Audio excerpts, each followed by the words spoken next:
తీన్మార్ మల్లన్న కొత్త పార్టీ తెలంగాణ రాజకీయాల్లో మరో కొత్త అధ్యాయానికి తెరలేవనుంది. MLC journalist Teenmar Mallanna alias Chinthapandu Naveen Kumar సొంత రాజకీయ పార్టీని ఏర్పాటు చేయబోతున్నారు. బీసీల ఆత్మ గౌరవమే ప్రధాన ఎజెండాగా ఈ పార్టీని స్థాపిస్తున్నట్టు ఆయన స్పష్టం చేశారు.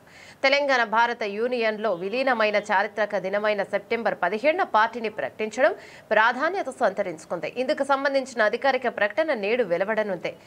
హైదరాబాద్లోని తాజ్ కృష్ణ హోటల్లో జరగనున్న ప్రత్యేక కార్యక్రమంలో పార్టీ పేరు, జెండా సిద్ధాంతాలను ఆయన ప్రకటించనున్నారు.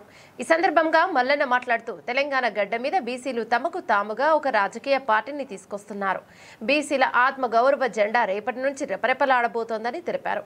పార్టీలు బీసీలు కేవలం ఓటు బ్యాంకుగా చూస్తూ మోసం చేస్తున్నాయని ఆయన తీవ్రంగా విమర్శించారు. ఏ పార్టీ బీసీలను ఎలా వంచిందో లెక్కలతో వివరిస్తారని ఆయన పేర్కొన్నారు.